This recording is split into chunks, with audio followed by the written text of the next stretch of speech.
Council for November 2nd, 2020 to order. Would the clerk please call the roll?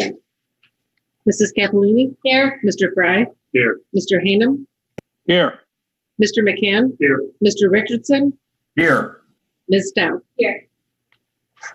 Mrs. Westfall is excused for a family issue. 6 members of City Council are here at the meeting, 4 in person, 2 via the Zoom meeting. So a quorum of 6 does exist. I welcome everyone here. There's really no members of the public here tonight. We do have Chief Ram present with us. With that, Mrs. Cappellini will be leading us in the Pledge of Allegiance. I pledge allegiance to the flag of the United States of America and to the republic for which it stands, one nation, under God, indivisible, with liberty and justice for all.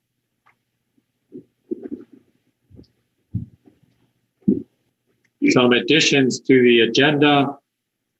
First, I would like to add as agenda item 3A to elect a president pro tem in President Westfall's absence for the evening. I would like to add as agenda item 4A to recognize Chief Ram and to give him a minute or two to talk about the status of his levy and anything else he wants to talk about. It will not be a sales report or a sales pitch. It will be a report of what's been going on.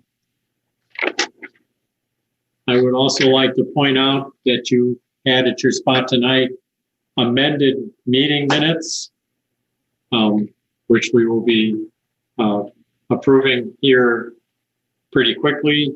And also you have an amended resolution number 21, 2020. That's agenda item 10B.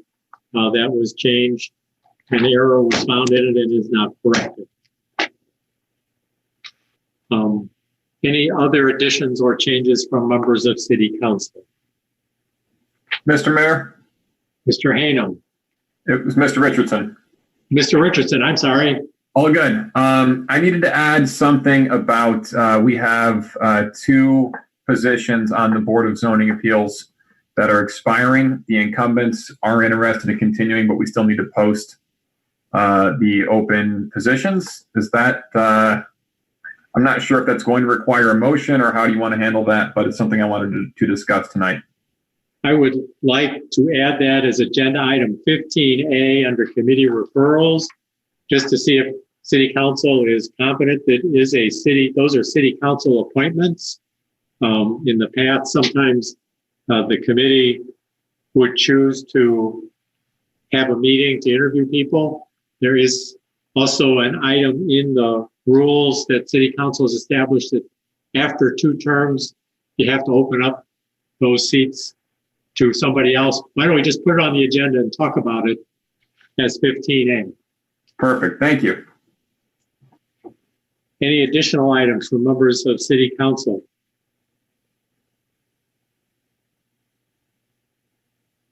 Hearing none from members of staff, Mr. Sanford. Mr. Mayor, I'd like to give an update on our downtown plan. Let's make that agenda item number 16. Thank you. Downtown plan update from Mr. Schroyer. Nothing, Mr. Mayor. From Chief Snore. Nothing, Mr. Mayor. From Mr. Aller. Nothing, Mr. Mayor. From Mrs. Brining. And I would like to welcome Laura Bigelow back as our acting clerk for tonight. Thank you. As we expect to have Mrs. Booker back at our meeting in 2 weeks, but she is recovering from surgery and chose not to come this evening. With that, is there a motion to approve the agenda as amended? So moved. Second. It's been moved and seconded. All in favor say aye. Aye. Opposed? Motion carries and the agenda is approved for this evening. Added agenda item is 3A is election of a president pro tem for this evening's meeting. Mr. Mayor, I nominate Mark Fry. Mr. McCann moves, Mark Fry. Second. Mrs. Cappellini seconded. All in favor of the motion indicate by saying aye. Aye. Aye. Opposed? Motion carries, and Mr. Fry will serve as our President Pro Tem of Council this evening. And moving on to agenda item 4, we'll write to you, Mr. Fry, for approval of the meeting minutes from our meeting held on October the 19th. Thank you, Mr. Mayor. I move approval of the amended meeting minutes for the council meeting dated October 19th, 2020. Second. It's been moved and seconded for approval of the meeting minutes as handed out to council, amended and handed out to council this evening. All in favor of that indicate by saying aye. Aye. Aye. Opposed? Motion carries and those meeting minutes are approved. Added agenda item 4A is a brief update from the chief concerning the fire department levy or any other things he feels he needs to update us on. Thank you, Mr. Mayor. Thank you, members of council. I just wanted to report we're at the down and dirty time. Tomorrow, hopefully, people take it upon themselves to vote that haven't voted. I mean, that's our God-given right that we would vote. I know our people have been working extremely hard over the last several weeks. This weekend, I know we had a lot of them out standing at the corners with signs waving, and I actually spent 2.5 hours at Main and Monroe on Saturday morning. So got a lot of thumbs up, a lot of waves, a lot of honks. So very encouraging and not hearing a whole lot of negative backfeed from anybody. There was no negative opposition that we were aware of. So obviously I had a great committee that worked really hard. So all I can do is go to sleep tonight hoping that tomorrow's a great day for the Sylvania Fire Department. So and I'll answer any questions if anybody has any questions where we're at or anything. So. Chief, I just want to thank you for your previous presentation and been happy to endorse your levy. You know, I have to say thank you, Mr. Ham. Thank you to everyone that came out individually, which I understand it's a really tough time. I've had a tough time selling it, and I consider myself a pretty good used car salesman, but with the way the country and the world's going right now, it's a tough time for everybody. So all I can do is hope that I proved ourselves and our need, and I believe we did. So fingers crossed, and don't think I'll be getting much sleep tonight, but that's okay. I can sleep tomorrow night when it's over. Thank you for all your efforts, Chief, and for being here tonight to update us. No problem. Thank you, Mr. Mayor. Thank you, everybody. This is an appropriate time in the agenda. The Chief already did it, and I'll do it as well, reminding all that are in the room or listening that if you haven't voted yet, get out and vote tomorrow. And I have been made aware from Chief Schnorr that we may have a few additional officers on duty tomorrow as a result of the election. Chief, can you give us an update on that so City Council is aware of what's going on? Certainly, Mayor. In the last few weeks, I've received a few letters, one from the Secretary of State, also an update from the Ohio Attorney General on the national concerns about voter suppression. I really don't think it's an issue in this area, but by statute, as the Chief of Police or the Sheriff as well in Lucas County, we are required to have a force of available officers to the polling captains or managers, if you will, if there are any issues of violations within that 100 feet of the polling location. People have to have easy access without being, as the statute says, molested or influenced in any way when they try to go in and cast their vote. So we will not have officers directly in the polling locations, but we will be close by if those polling location managers were to need our assistance. We do have five polling locations within the city limits. Correct. Right. All right. Thank you, Chief. Thank you. I am going to pass by agenda item number 5. Dr. Monk is coming this evening to introduce himself to all of you and to give us an update from the Department of Health. However, he is also serving as a poll official tomorrow and has informed us that they are meeting tonight and setting up the equipment, and he will be here around 8. So we will return to him whenever he gets here as agenda item number 5. So on to agenda item number 6, You have in your council packets ordinance number 91, 2020. This is determining the payroll of public service personnel expenses of the police division from March 1st, 2020 to December 31st, 2020 to be substantially dedicated to responding to the COVID-19 pandemic. This is in relation to the CARES funding, the $1.3 million or so that the city has received in CARES funding.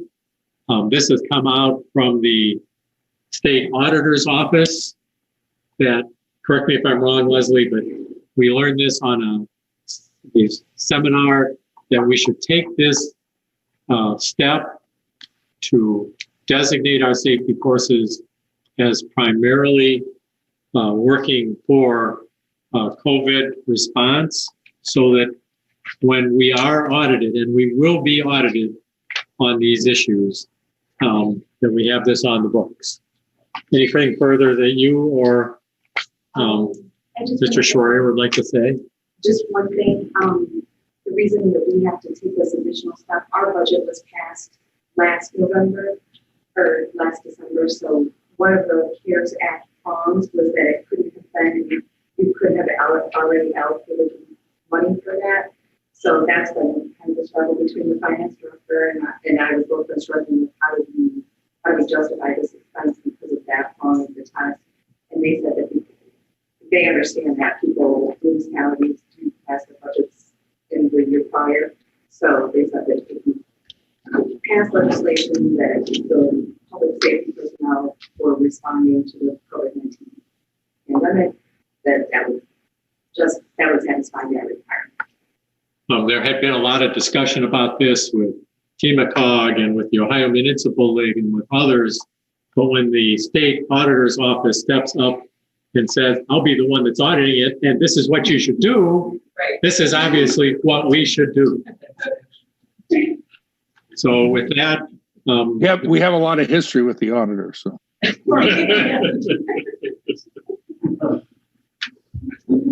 All right, I would like to, we have a new auditor since then, though, however, Mr. Dino.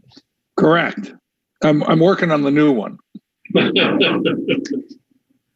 good. Mr. Fry, would you introduce ordinance number 91, 2020? Happy to, Mr. Mayor. Thank you. I'd like to introduce ordinance number 91, 2020. All members of council having previously received copies, I will read by title only. Determining the payroll of public safety personnel expenses of the police division from March 1, 2020 through December 31, 2020 to be substantially dedicated to responding to the COVID-19 pandemic, appropriating funding for said expense from the CARES Act funding received by the city, waiving the second and third readings, and declaring an emergency. Second. It has been moved and seconded that ordinance number 91, 2020 be read by title only and the second and third readings be waived. All in favor of that indicate by saying aye. Aye. Opposed? Motion carries. Final passage. Thank you, Mr. Mayor. I move final passage of ordinance number 91, 2020 as an emergency measure. It's been moved and seconded for final passage of ordinance 91, 2020 as an emergency measure. All in favor say aye. Aye. Opposed? Motion carries and ordinance 91, 2020 is approved. Moving on to agenda item number 7. This is ordered legislation for the 2021 budget. The budget has been through Finance Committee meeting. The meeting was reviewed at last council meeting, and council ordered that legislation be prepared. Some years we take all 3 readings and pass it by December 1st. Some years we've done 2 readings. It's possible this year that council will choose to do this in 1 reading. That is legal to do. It will assist the finance department to get that on the books quicker, but it is not a requirement. Mr. Fry. Mr. Mayor, I do have one question. I know that Mr. Schroyer made one minor modification. He did, I probably yes. want to put on the record prior to introducing this, if you're okay with that. Mr. Schroeder, just to get it on the record, although I know we said it on the email, if you could let us know what the modification is. Sure. This current year in 2020, we had budgeted $650,000 for a Cushman Road project from the water fund. Kevin, if that project is a combination of water funds and street capital improvement funds, and the street capital improvement funds are budgeted in the 2021 budget. And for bidding purposes, Kevin needed to make funds in the same year. So essentially, we just added the $650,000 in the water fund for the water portion of that project. So the money that's in the 2020 budget is just going to sit there. We're not going to use it. It'll just go away, go back into our fund balance. And in 2021, that's where we'll cover the money from the water fund. So just pushing it from 1 year to the next. Correct. Has no effect on the balanced general fund or the balanced capital improvement fund.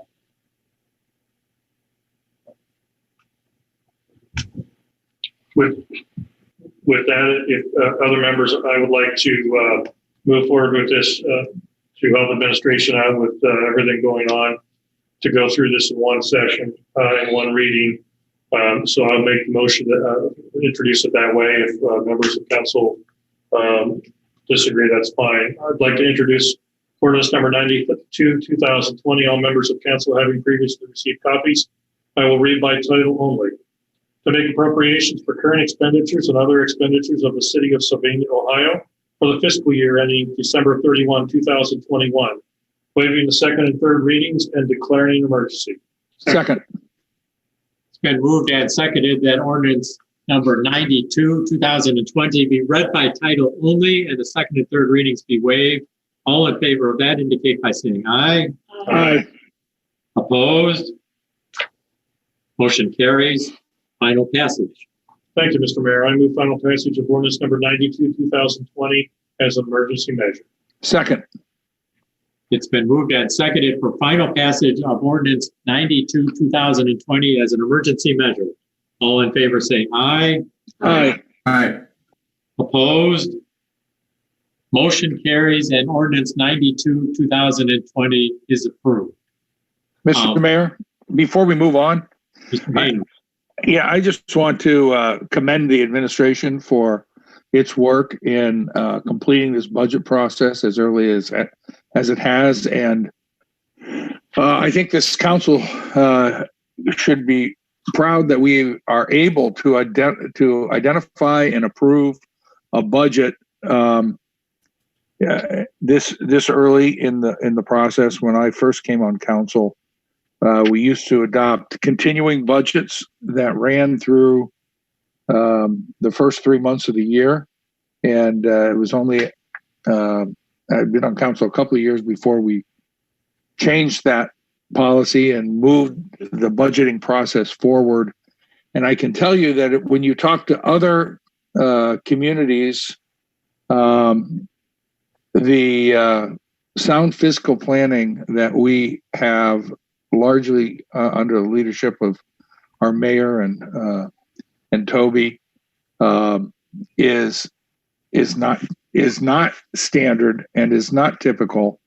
And this city does an excellent job of budgeting, and we can be proud of that, and we should share that with our neighbors. This is something that is, like I said, not typical in Ohio or anywhere in the country. And this is it's commendable to everyone in our local government that we get this done as well as we do. And we thank you, Mr. Mayor and Mr. Schroyer, for your hard work, and for the entire staff for advancing the effort to get this budget done early, and that we can then prepare for it and implement it in the coming year.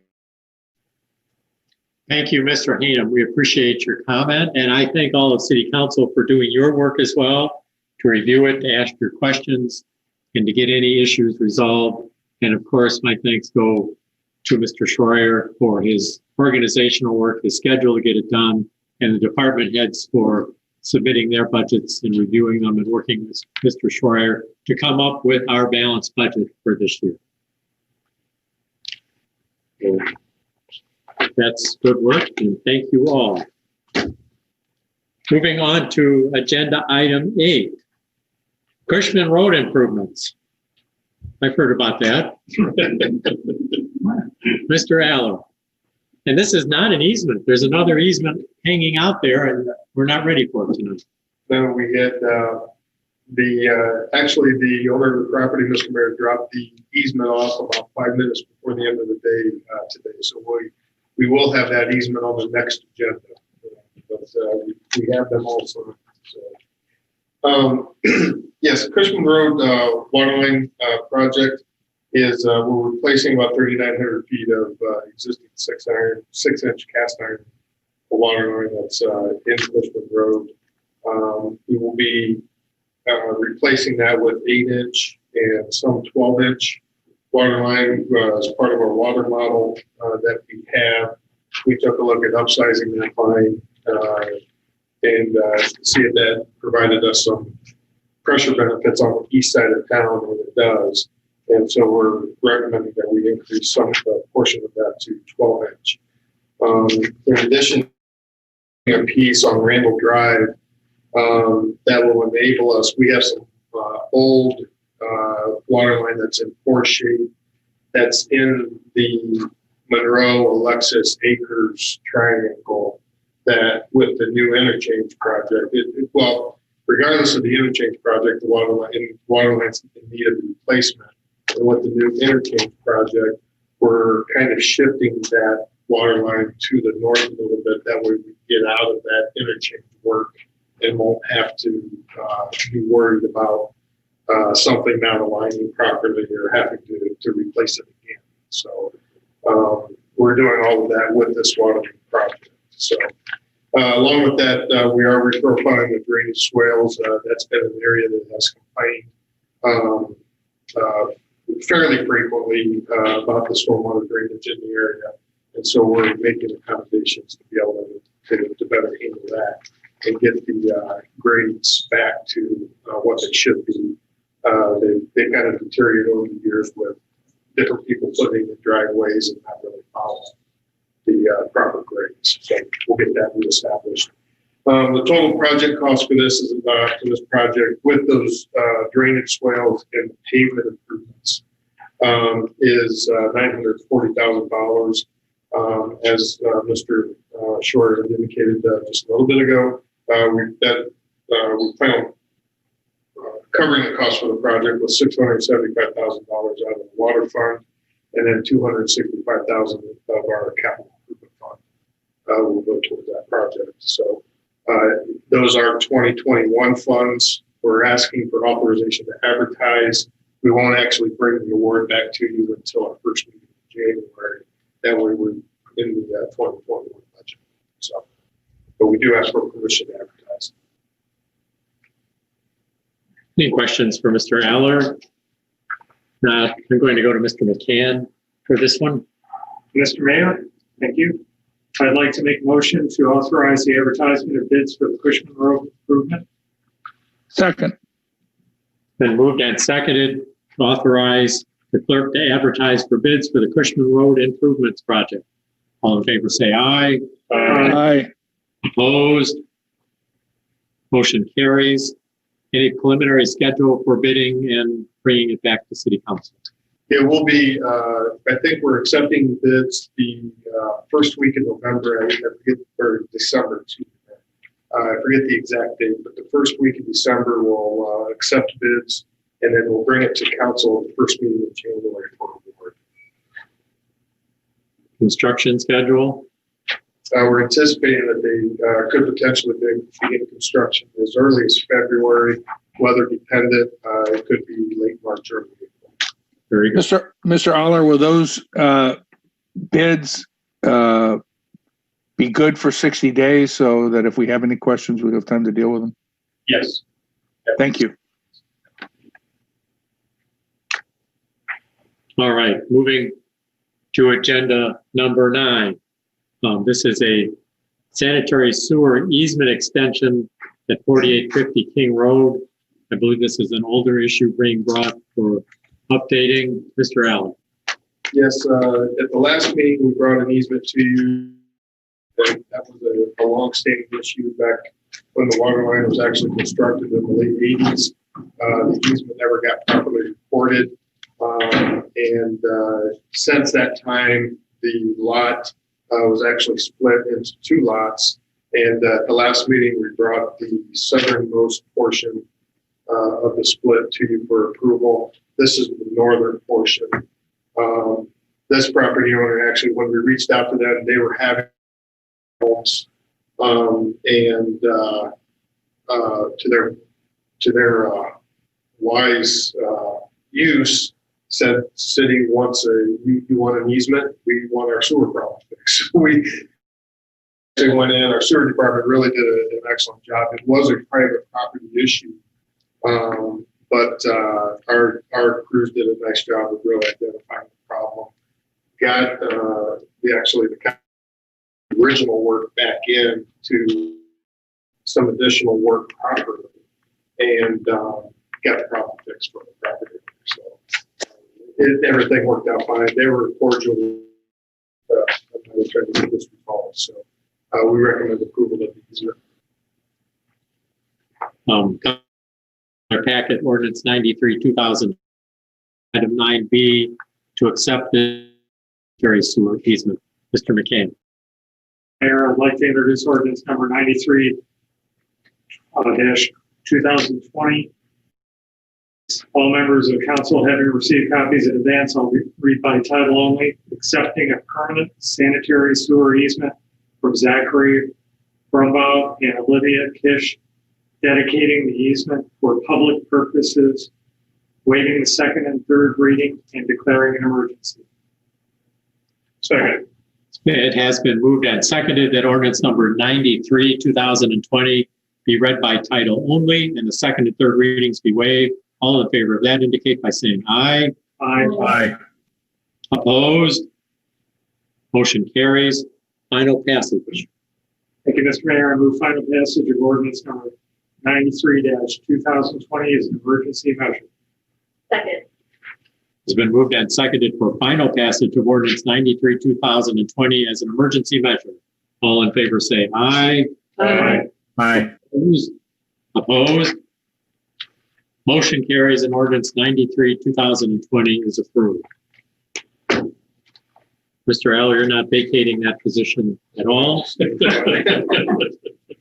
Moving on to agenda item 10, Brent Road resurfacing project. Mr. Allen. Thank you, Mr. Mayor. We were in discussions with the Lucas County Engineer's Office about OPWC applications that are becoming due in December. We typically talk to them and say, hey, do you have any projects that aren't doing real well on your own that maybe if you grouped with somebody else, then maybe we would get some additional points.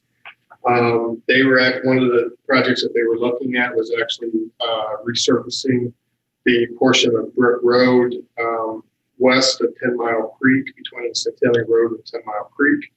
And we actually had been looking at the resurfacing of Brick Road between the railroad tracks and the city limits. And so we put that together. We took a look at some funding options, and we're able to come up with a project that we think would have it stand a pretty good chance of being successful for OPWC funding. The total project between the two of us is $664,000.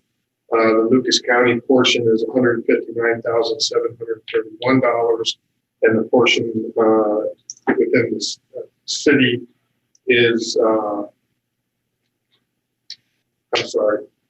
total project is $664,000, and of that, about $442,000 is within the city. My apologies. The city of Sylvania, what we will actually pay for the project up front is $311,709, and OPWC funds will cover the remainder, $192,560. That money, OPWC money, is in the form of a 50-50 grant loan combination. So 50% grant, 50% 0% interest loan. We are approximately 2/3 of the project, so we'll receive approximately 2/3 of the funds, or just over $130,000, and roughly about half of that, 65,000 of it, would be grant, and then the remainder would be 0% interest loan that will pay off over 10 years. Well, Scobie doesn't like it. He doesn't like those 10-year loans, so we may pay it off sooner. But the plan that they give us up to 10 years to pay that back. So actually, a project that worked out really well for both entities, and hopefully it'll be successful once we submit the applications. I will be bringing another application to you at the next meeting that will be just strictly a city project. The one or two that we plan to submit as city projects. But this is the one, because of the joint application, the county has to take it in front of the commissioners. So we brought this to you. The city of Sylvania has benefited greatly from Mr. Aller's planning and his work to apply for all grants that we can. The rules for the OPWC grant program have changed from year to year, but it's always worthwhile to pre-score a proposed contract, and you get additional points if it's a two-agency project. These have worked out well for us. It's also, you get additional points and more likelihood of being awarded if some of it is in a non-interest loan, not just outright grant funds. I sat on the committee that awards these for about 12 years. I'm not sitting there now. It doesn't have elected officials on it. I'm not sure whether you're our representative or it's one of the other. I thought you were. I found that once I started attending those meetings, we did a lot better. But that has representatives from all the communities in Lucas County on, including the city of Toledo, which always comes in with a projects. As Lucas County, not a project, and it's great to be on there. So I encourage city to approve resolution 21, 2020, authorizing this joint agency project. Mr. Brown. Thank you, Mr. Mayor. I'd like to introduce resolution number 21, 2020. All members of council having previously received copies, I will read by title only. A resolution authorizing the mayor and director of finance to file a joint agency Ohio Public Works Commission grant loan application with the Lucas County engineer for the Brent Road resurfacing project, waiving the second and third readings and declaring an emergency. Second. It's been moved and seconded that resolution number 21, 2020 be read by title only and the second and third readings be waived. All in favor of that indicate by saying aye. Aye. Opposed? Motion carries. Final passage. Thank you, Mr. Mayor. I move final passage of resolution 21, 2020 as an emergency measure. Second.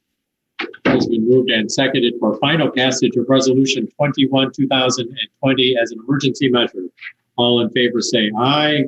Aye. Opposed? Motion carries and resolution 21, 2020 is approved. Moving to the second page of our agenda, we're up to agenda item 11.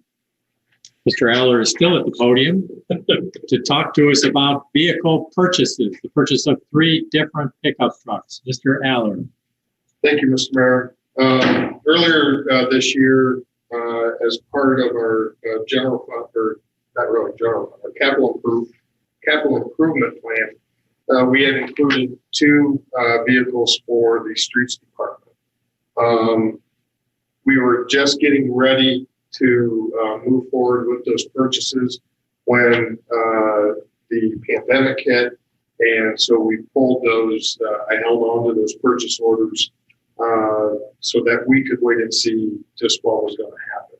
It was a time of unknowns, and we just didn't know how we would fare through this thing. Since then, we've learned that we have been fairly fortunate through that time, and we, from a financial standpoint, fared fairly well. And because of that, I'd like to move forward with these those two purchases that we had actually delayed. The first one is a Ford three-quarter ton F-250 crew cab pickup. We'll be getting that from Middletown Ford. This is part of the state term pricing, and that pickup is at a price of $28,179. The second vehicle is a Dodge Ram half-ton 1500 quad cab pickup, and again, through the state term pricing, is being purchased from Sherry Chrysler, which is in Piqua, Ohio, at a cost of $24,358. Both of these vehicles were part of this year's capital improvement plan, and we would request approval moving forward with the purchases.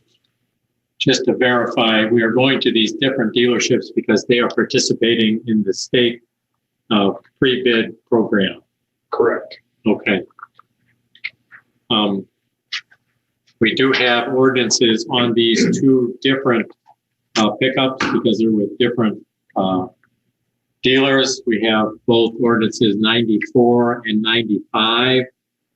These two are with the Department of Streets, so I look to Mr. Fry to read these. Mr. Mayor, if you don't mind, I've been doing an awful lot of. Yes, you have. So if other members of the Streets Committee wanted to introduce these, I would be perfectly happy with that.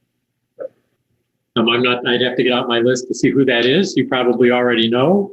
I think Mr. Richardson was on Streets, and Mr. Hayden was on Streets are Richardson, Hainham, and Westfall.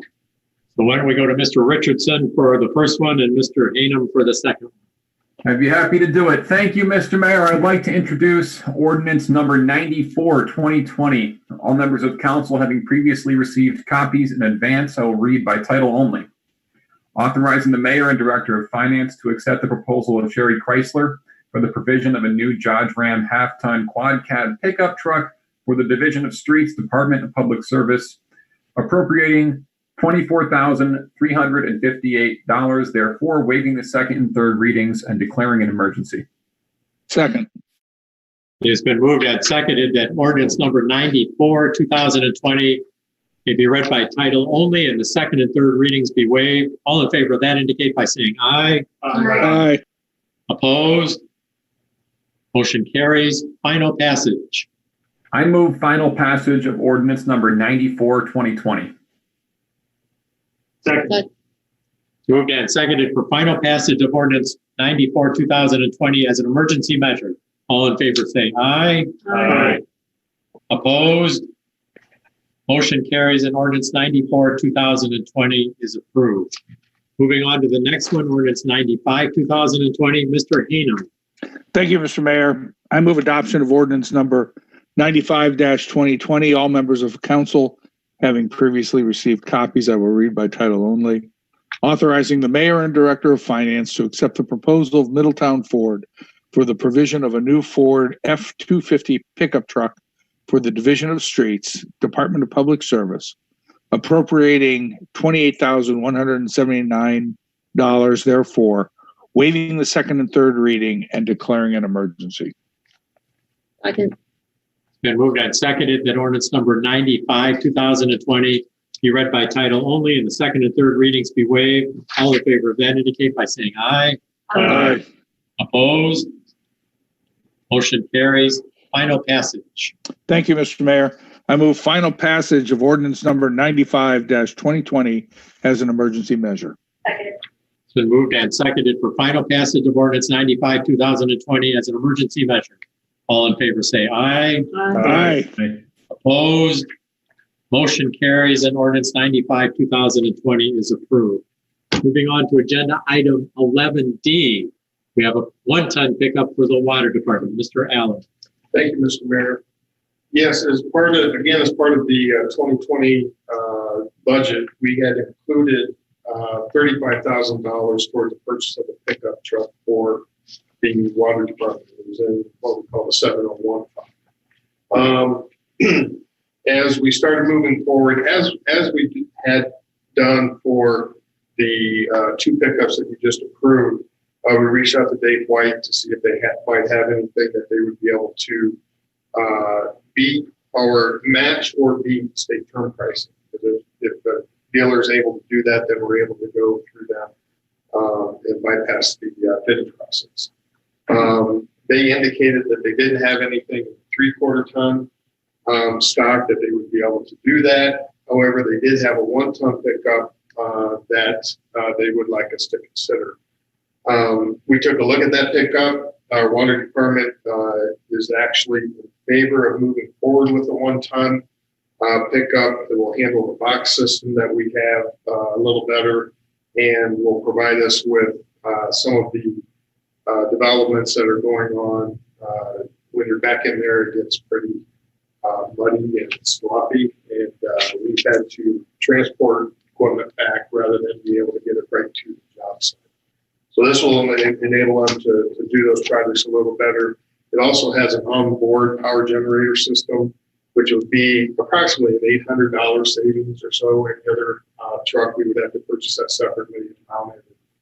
So it does save us about $800. However, that truck is a little more. We budgeted $35,000. That truck does come in at $43,814. That price is below the state term pricing for a 1 ton pickup with all of the amenities that are on it, the boxes and the generator system. And so we are able to purchase this directly from the White Chevrolet without going through the bidding process. We've had a tough time getting people. We would love to be able to purchase everything from Dave White Chevrolet being a local dealer. We've had a tough time doing that because of state term pricing, as low as it is. But this is one that we're able to do that. And while it is additional money appropriated from the water fund, we would request authorization to move forward, to purchase the 1 ton pickup Chevrolet 1500 1 ton from Dave White Chevrolet. Mr. Allen, what year is the vehicle? That'll be a 2020. And is there a warranty? Yes. Yeah. 5-year powertrain. The 5-year powertrain. 7-year general. So, and there is extended warranties available. We typically have not purchased them on our work trucks because they're quite expensive. Being work trucks, they price them accordingly. So we typically have not purchased them. On our lease vehicles, we typically do purchase them because we end up making out pretty well.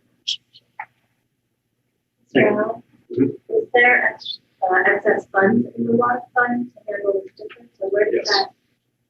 Yeah, we would be, from a total budget standpoint, in the water fund will be under budget. Now that line item obviously will be over, from a total budget standpoint.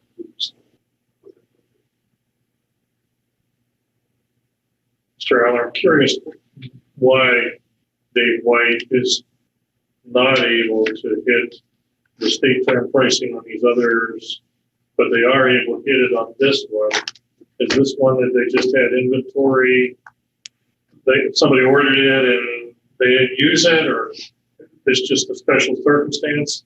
It's my only. I don't know for certain, but they did mention that the 1 ton they've had, it's been sitting on their lot. They haven't had a whole lot, very many bites on it. And so they just like to move it and get it out of inventory. Some dealerships in Ohio, if you notice when we come with these state term pricing, some dealerships in Ohio just concentrate on that municipal market, and they'll reduce their per truck profit, knowing that they're going to get the whole state, and so they reduce those numbers down. There are times when we go down there and we show them the state term pricing. He's like, I'm not even going to bother because you can't get there. Right. So his market to his benefit is in the retail market. He gets the person walking in and wants wants a pickup. Sure. And that there's a little bit of a premium for that. He's able to move trucks in that manner, and so he doesn't to match those prices. Right. So, but we typically just can't. And when we get into the police vehicles and that kind of stuff, their police vehicle is, what we're getting for about 35,000. His vehicle is in 50-55 range. Well, yeah, it just doesn't. That's a fully stocked police cruiser with a lot of extra equipment and all that kind of stuff. But now pickups and that, he's a little closer than that. But it's just, I'm happy for him. I'm happy that he doesn't need to match it to move equipment. But it's just unfortunate that we can't get something done. Right. As council is aware, we have our own vehicle maintenance department, though warranty work will be done at the dealers. This is the first time I ever remember buying a Ford, a Chrysler, and a Chevy at the same time. I assume that our maintenance department will be able to handle that and the parts that go along with it. All our police vehicles are Fords. Mm-hmm. Yep, most of them. The one good thing is every now and then we will purchase a used vehicle for, say, like a captain's vehicle or the chief's vehicle or something. We'll go used. Typically, we will go down to Bay Point and purchase that. The current chief's vehicle was purchased at Bay Point. All right. We do have ordinance 96, 2020 to purchase this vehicle. Mr. McCann. Thank you, Mr. Mayor. I'd like to introduce ordinance number 96-2020. All members of council having received copies in advance, I'll read by title only. Authorizing the mayor and director of finance to accept the proposal of Dave White Chevrolet for the provision of new Chevrolet Silverado 1500 one-ton pickup truck for the Division of Water, Department of Public Service, appropriating $43,814, therefore waiving the second and third readings and declaring an emergency. Second. It's been moved and seconded that ordinance number 96, 2020 be read by title only and the second and third readings be waived. All in favor of that indicate by saying aye. Aye. Opposed? Motion carries. Final passage. Mr. Mayor, I move final passage of ordinance number 96-2020 as an emergency measure. Second. That ordinance 96, 2020 be passed as an emergency measure. All in favor say aye. Aye. Opposed? Motion carries and ordinance 96, 2020 is approved. Moving on to, well, if we may, why don't we take this agenda item for Highland Meadows and let Dr. Monk acclimate himself. So let's move ahead with agenda item 12, which is to grant a license to Highland Meadows Golf Club for putting signs, 2 pedestal signs in the city right of way. Mr. Mayor, Yes. I'd like to push back from the table on this matter. He has a conflict of interest as a member of Highland Meadows Golf Club. We need a motion to allow him to do that. So moved. Second. It's been moved and seconded to allow Mr. McCann to push back from the table. All in favor say aye. Aye. Opposed? Motion carries. The clerk should enter that into the minutes. And with that, those of you that drive by on Erie Street might have already noticed that there are 2 pedestal signs already under construction out there. They have been for some time. Mr. Allard. Thank you, Mr. Mayor. Yes, I'm hoping council doesn't throw a surprise at us on this ordinance. The right of way in that section of Erie Street is actually it's inconsistent to say the least. It'll be 30 feet for one section, and the very next parcel it'll go up to 55 feet, and then the next parcel will be 50 feet, and things of that nature. It's very inconsistent. This sign was actually discovered as they were going through the process. We took a look and noticed that the right of way actually in that area of the golf club actually extends about halfway into, they have parking spaces right up against Erie Street. The right of way actually extends about halfway into that parking space.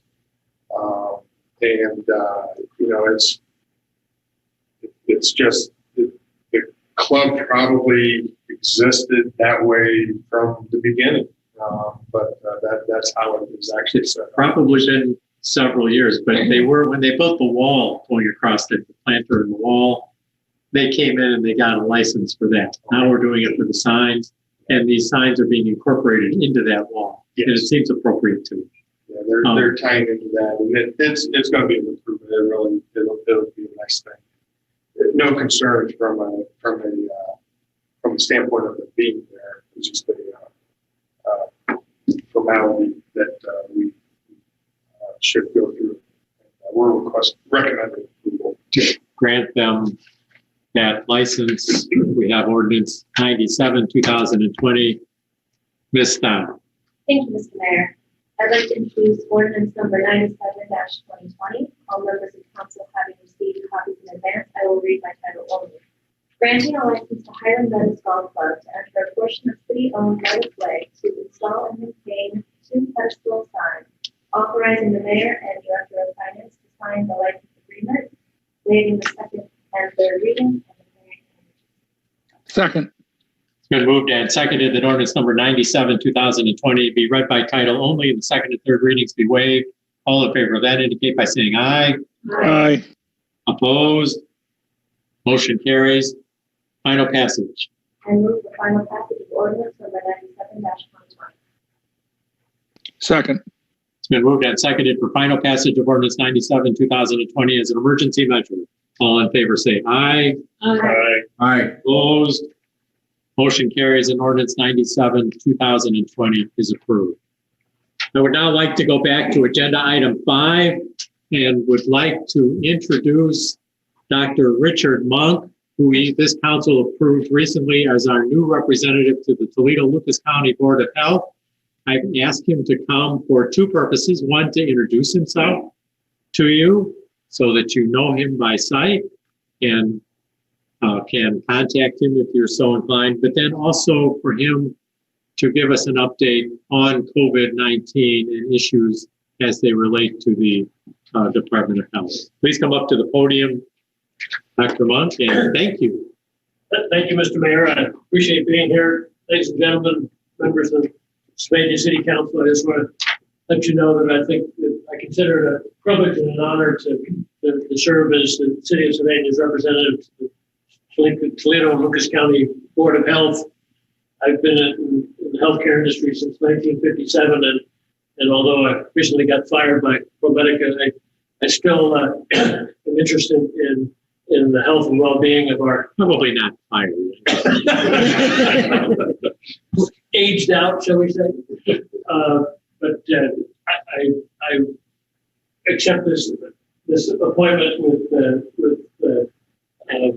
honor and humility, and hope to be able to serve the city of Sylvania well in this position.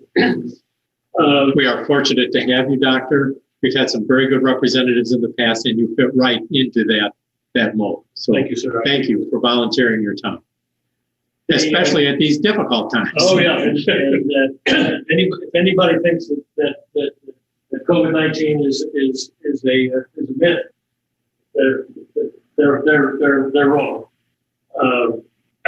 Just today, as of today, Lucas County has recorded 9,055 total cases, of which 8,588 are confirmed, and there have been 383 deaths just in Lucas County. In the last 24 hours in this country, there have been more than 99,000 new cases of COVID-19. And the slope is very steep and ascending. So we have not turned the corner as of yet. And that we're entering into the time where there's going to be flu that we're having to deal with as well. So we sort of got to have a double whammy. I can tell you that the Sylvania County Board of Health is very concerned about the whole situation and is working very hard. Just last Tuesday at Tam O'Shanter, there was a drive-in COVID testing set up.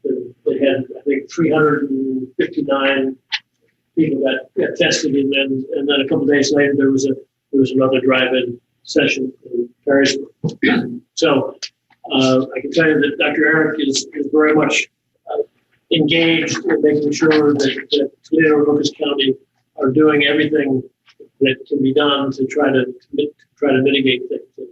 And he's in touch with the governor and the state health department on a regular basis. The vast majority of our meeting last week concerned COVID.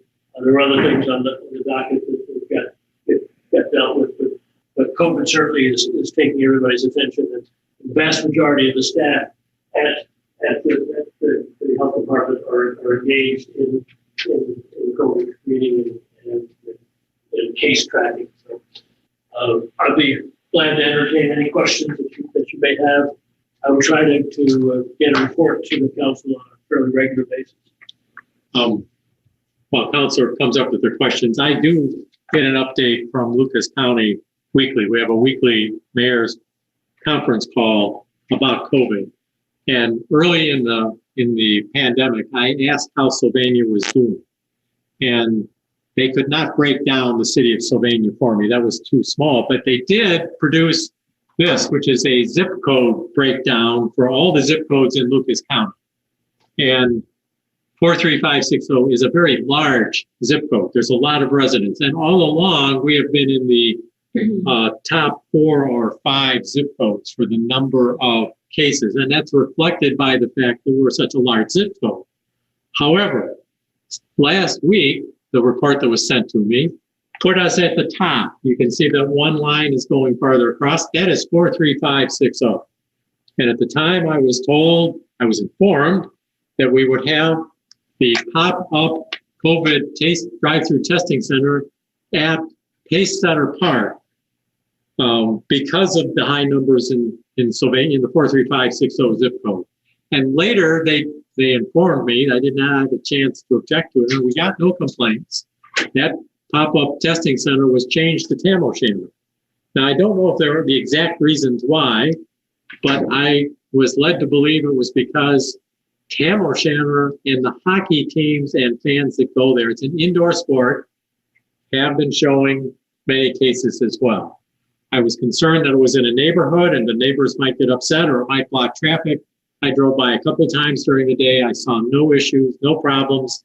The mayor's office received no complaints about it, but they did do a lot of tests that day. I heard something like 500, but I'm not sure of that. I think 352 is what I think. Okay, that's probably correct then. They've engaged a specific testing agency that giving them 48 to 72 hour turnover. And I was down at the health department on Thursday, 2 days afterwards, and they'd gotten results back already for about 65%.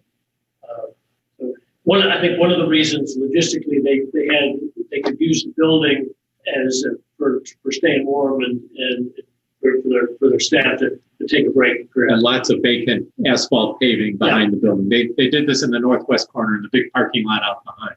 Yeah, when I got there at about 8 o'clock, and already while they were setting up, there were cars lined up, and when they opened up at 9 o'clock, their cars were just stretching out to Sylvania Avenue, and but they got things going really pretty quickly, and it went very well from my perspective. And Dr. Monk knows this much better than I do. But I'm being kept abreast on those conference calls as to hospitalization rates in Lucas County. There's also a District 1 of the Ohio Hospital Association. They make reports on it. And although hospital rates are very high, apparently, in Lima, Ohio. They are not doing bad in Lucas County because the average age is around 40 or 42, and those people mostly don't need to be hospitalized. But there is great concern in Lucas County that as it spreads back up to the older population like me, that hospitalization rates could go up. So I don't know if you have any comments about that, but Lucas County is above, it's 130 or 140% per 100,000. And Lucas County, by and large, is doing very well. The three healthcare systems that have banded together to share data and share knowledge as far as what is the best way to treat these cases. And far fewer are ending up in the intensive care units, and far fewer are ending up on respirators. Being on a respirator is very close to not making it. People will go on respirators and still make it. But they're working very, very hard to make sure that they don't go on respirators. And the healthcare industry has learned an awful lot in the last 9 months as far as the best way to manage this disease. And fortunately, despite the fact that it's extremely contagious, fortunately, it is the diversity of cases and the way that the virus mutates is not mutated into a more virulent strain. The mutations have stayed pretty responsive to the treatment. Unfortunately, we don't have a specific treatment. Obviously, our president got a shotgun treatment and was very successfully treated, of course. That's not available for everybody, but hopefully, as the drug companies ramp up, remdesivir will be a lot more available to them.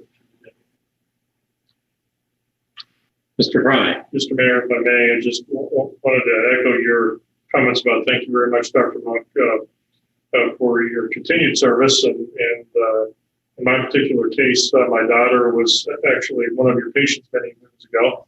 So she survived wonders never seen. So I just wanted to say thank you for your prior service in our community as well as your ongoing service with the volunteering your time with the Board of Health. So thank you very much. Very much appreciated. Thank you. Dr. Monk, I had a question on the testing. Are we doing antibody testing? The antibody tests are available, but that's not the primary test that the health department is using. It's the PCR is the test that it's most accurate, most sensitive, and the reason I'm asking is because 2 of my children have had it. One of them was asymptomatic. She had no idea. So when she was tested, it was just for the positive negative. What I was wondering is if it was a week later, she wouldn't have tested positive. So where are we with getting antibody tests to the general public? Yeah, the Abbott Fast antibody test is one that is being ramped up. We're not focused on that at this point because the health department is much more interested in the people that have a chance of spreading the disease to the people. Got antibodies, you're probably not shedding viruses, so the likelihood of you spreading disease is significantly less. So as time goes on, if treatment with plasma and antibodies proves to be convalescent plasma proves to be helpful, then I think there'll be a lot more antibody testing. But even at the state level, they're not doing that. There's some health centers are doing it on a experimental provisional basis to see whether it will be efficacious. But as of yet, the data is pretty weak. Thank you. Brian, your daughters are fine? My daughter is fine. My son is fine, yes. Thank you. That's good to know. Yes, absolutely. Yes, indeed. And personally, I'm asking for myself because I was exposed and I didn't have a positive test, but I'm curious if I had it. Well, you can get an antibody test. You won't get it through the health department. Your primary care physician can order it for you, and a lot of the insurance companies will pay for it. Not all of them, and I don't know the details that go behind which ones are what insurance companies are going to pay for an antibody test. Okay, thank you. Appreciate the information. Mrs. Cappellini. So I feel really lucky that we got you with all of your experience and someone that's willing to come and report to us too. I feel like so lucky. So my question is about events, specifically downtown Sylvania events. We have different number of organizations that throw events, and we have some of them that are being so cautious and canceling everything. And then on the opposite extreme, we have the opposite extreme kind of event. So I'm wondering, and this is maybe more of a request than a question that maybe you can take back to the Board of Health. Is there somebody that could come and talk to them all and just set some ground rules? This is what you can do in an event, and this is what you can't do, just so that they're all on the same page on what is acceptable. Because I don't want Sylvania to be just being a super spreader town and look really terrible. I'm sure they have better things to do, but I'm sure that Dr. Zagininsky would be willing to do that if he get them all together in a specific period of time, or any other member of the board, or he could appoint somebody to do that.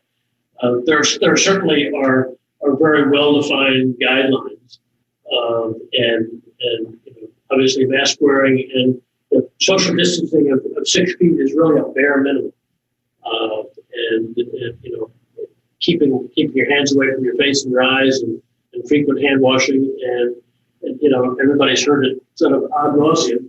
You've got to do it, or if you want to prevent the spread, it needs to be done.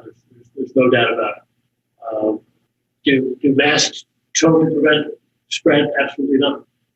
But they certainly can very, very significantly decrease the spread. And even if an infection is spread, the viral load that two people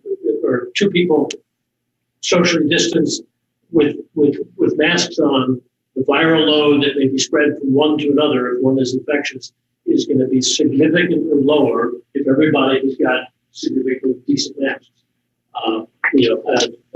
A gaiter or a turtleneck over your nose and mouth is not nearly as good as an N95 mask or a mask with a filter. A cloth mask with a double fold of a regular paper hand towel is as effective as an N95 mask if it fits closely and snugly around your nose and mouth. And a mask that is working properly, you'll see that when the person inhales, the mask sucks in. When they exhale, it blows out a little bit. If it's not moving, then air is escaping through the top and through the bottom. So a snugly fitting cloth mask, especially with a filter like just 2 layers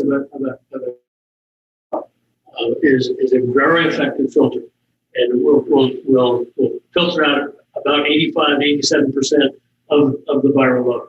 So if I'm filtering 87% for my mask, and your mask is filtering 85-87%, then the amount of virus that you get is much, much less. And there is certainly good data that shows that the greater the viral load, the more significant infection that you get. So anything that we can do to minimize it. You've heard it, and we've all heard it, that this is a free country. We want to be able to do what we bloody well please. But in point of fact, we need to protect each other as best we can. And as a city, we need to mess it down. We absolutely stop people from doing things and throw them in jail.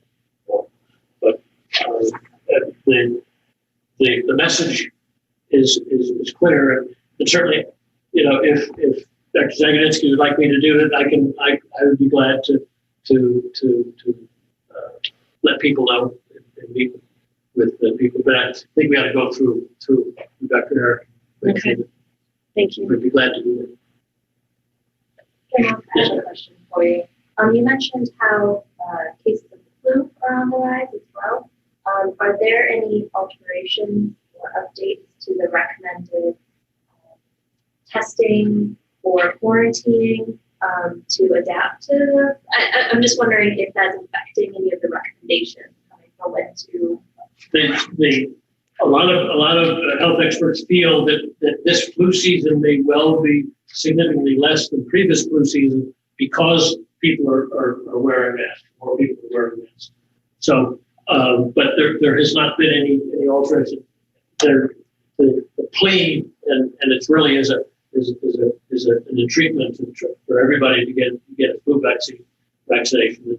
Old people like me need the quadrivalent to give us an extra kick in the butt to make sure that we get adequate responses. But hopefully, people will get their flu. And even if you get the flu after you've had a vaccination, more than likely the flu, your infection will be significantly less than it would be if you had not been vaccinated before. And as if you haven't heard it before, only about 50 to 55% the flu vaccine is only effective in about 50 to 55% of the cases because there are so many different. The flu is a virus that mutates very, very quickly, and so the World Health Organization develops a international flu vaccine that is based upon a lot of different variables, what's going on in Australia and China and India at the right time to figure out what's going to be happening in the rest of the world. So the vaccine that's available is sort of the best guesstimate as to what will be effective. And it certainly has proven to be very, very effective, especially in the older population. Take the flu vaccine as well as your COVID vaccine when it comes to fruition. Dr. Luck, we do have our chief of police sitting there. You may have met, you may not have. I'm the fire chief. Fire chief and the police chief's over there. I'm sorry. They're both here. Amazing. We both look good. Well, Dr. Monk,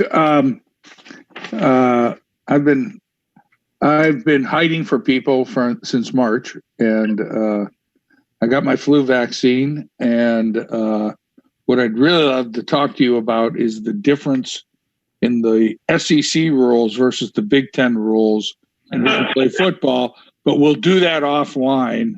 And I appreciate you stepping forward and serving in this position, and I appreciate all your hard work. Thank you very much. And I very much appreciate it. It's my pleasure and honor. All right. Dr. Monk, thank you for taking the time out of your schedule. You have a big day tomorrow, I understand. Yeah, I just came back from setting up the morning food stuff. Be there at 5:30 tomorrow morning. Ladies and gentlemen, thank you very much. Thank you. Very much. Look forward to talking to you. Thanks. Take care. All right.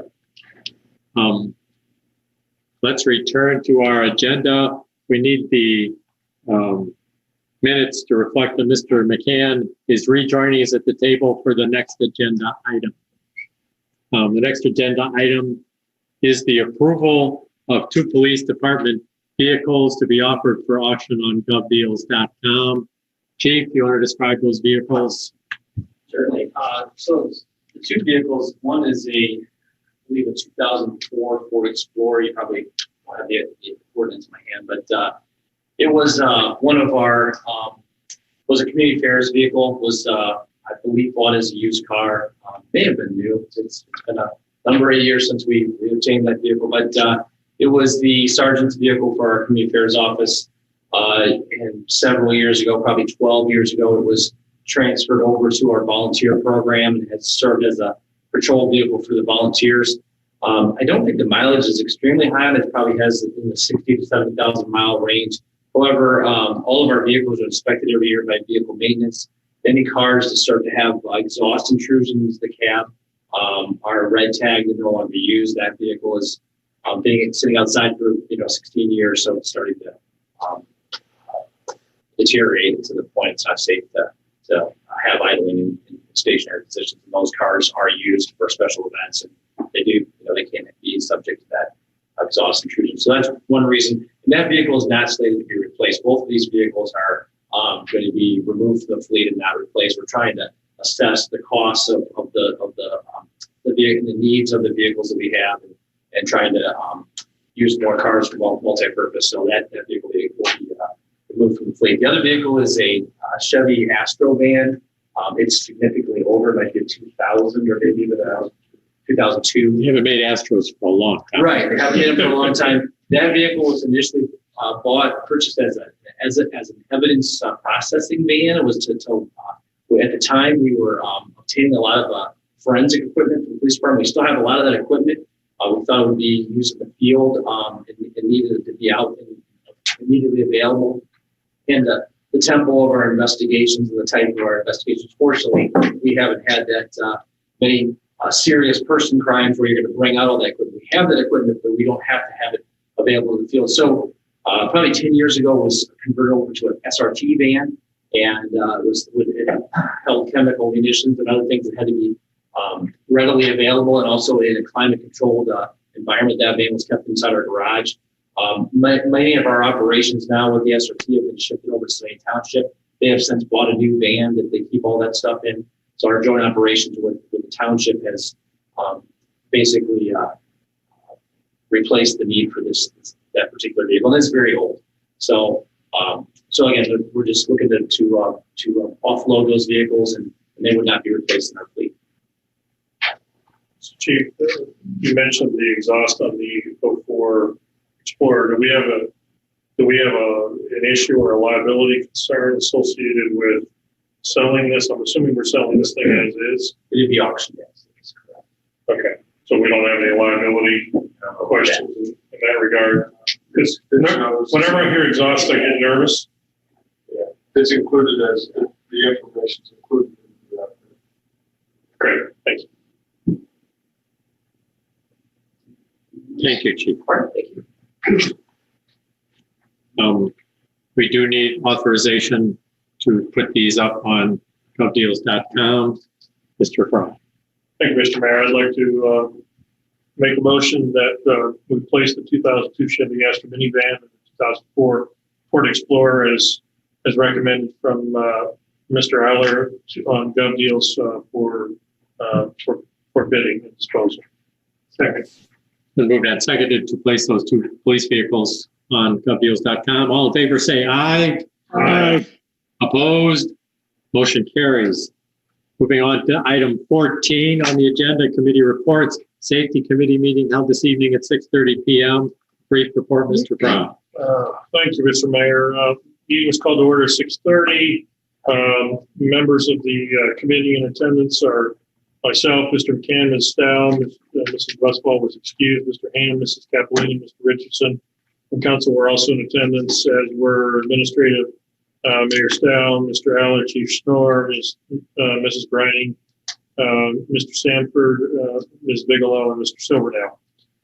Basically, the meeting was informational in purposes to discuss with the changeover to the 911 consolidated across the county, how we would handle basically the dispatch personnel doing other things, and administration put up with a recommendation in that regard for keeping 3 of those individuals on board, picking up additional responsibilities, and by doing so, if we move forward with the recommendations, we would free up about 60 hours a week of sworn officer time, so that they can get out on the street and in the public, which is a good thing. And they would the individuals would also be doing video redaction with the body cameras, which is something that hasn't been done nearly to this extent as time goes on. So that's also a potential benefit. So the administration has recommended 3 individuals be put on starting in the 4th quarter. which is of 2021, which is when we expect that the PSAP for a countywide basis would be up and operational. Mr. Aller did go through some various other alternative cost projections and in regards to that. So basically, we were looking to add 3 records clerks, and various members of council had questions, and Mr. Aller answered those questions. The one thing that's out there is that the administration would work on starting to educate citizens on the changeover, which would occur, and that effort is under consideration as we speak. Basically, nothing happened in regards to the recommendations or motions, put anything before council or assignments to the administration, and the meeting was adjourned at 7:25. However, based on our conversation, Mayor, that we would like to set another meeting prior to the next council meeting. I think we could just put it on the agenda. Put it on the agenda. So we'll just put this issue on the agenda for an opportunity. We'll put the dispatching issue on there, or the clerks, for any new questions that might come to mind, and to order the legislation. And we have that legislation available at the first meeting in December. Great. That works for me. All right. Thank you for that update, for that report. Any other committee reports to be made at this time? Going on to agenda item 15, committee referrals. Mr. Richardson, you wanted to talk about appointments to the Board of Zoning Review. Yes. We have 2 members of the BZA whose terms are expiring, but they both do wish to continue on. I've spoken to them. I believe, and correct me if I'm wrong, but I believe it's our policy that we post the positions anyway, and invite anybody from the public to apply, including the 2 incumbents who want to be reappointed. And if there's anybody else from the outside, we'll interview them and take them through the process.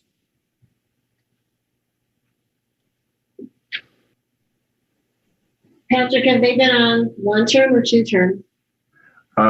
One's 1 and 1 is 2, I think. You know what? I'm not going to say, because I'm not 100% sure on that. I know the one we appointed 2 years ago, so he is 1 term. I'm not sure about the other one. I feel like we were giving people 2 terms before we reposted it to the public, just to I give them agree. a That chance. is what your procedure was. Right. So that's why I'm asking if they've been through 1 or 2.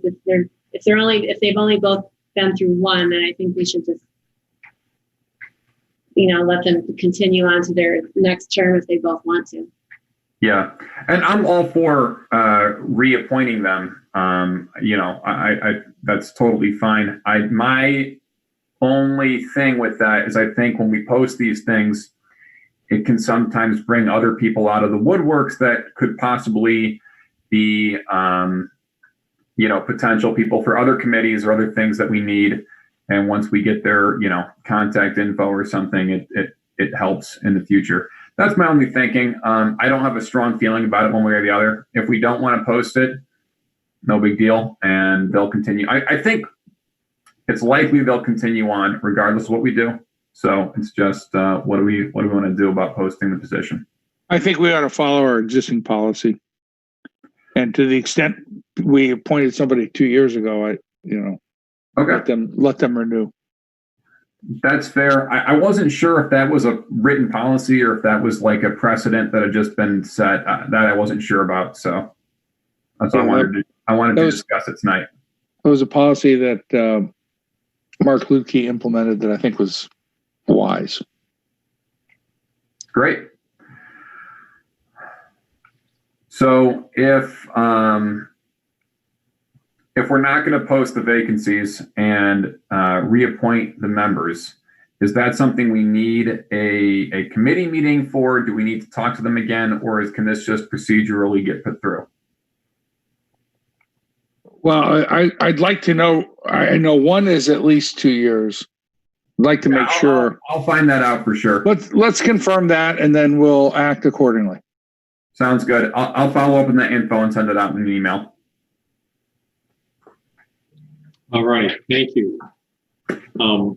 The law director can prepare the necessary paperwork once council is satisfied with Great. who the appointments are to be confirmed.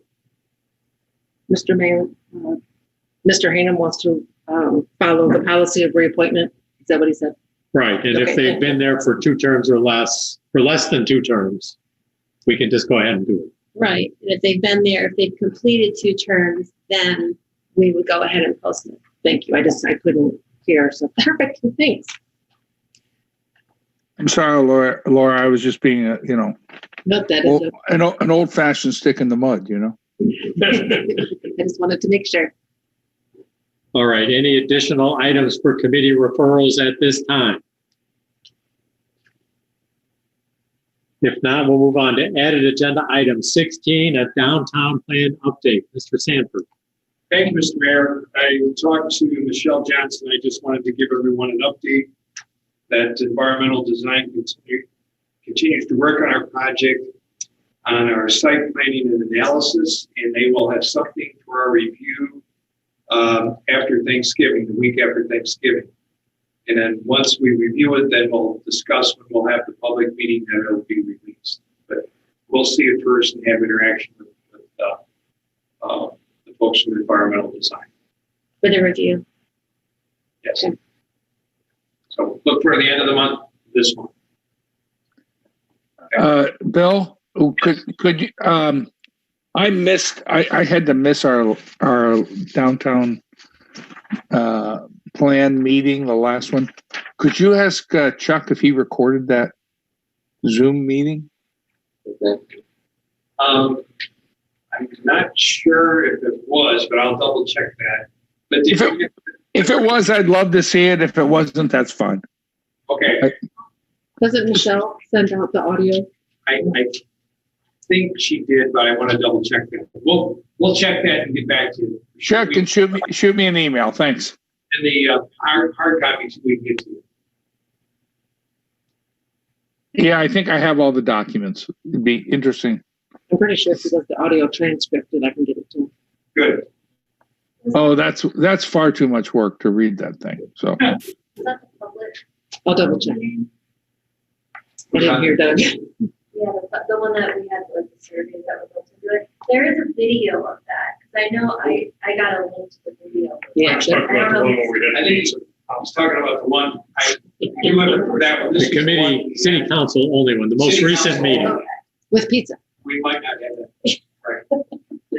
That's We'll all check that. That's how I remember. All right, that brings us. thank you, everyone. That brings us to the end of our agenda. Are there any other items city council would like to discuss at this time? If not, is there a motion to adjourn? Move to adjourn. Second. It's been moved and seconded to adjourn. All in favor say aye. Aye. Bye. Opposed? Motion carries and this council is adjourned until our next meeting in 2 weeks on Monday, November the 16th, 2020 at 7:30 p.m. Thank you all for attending.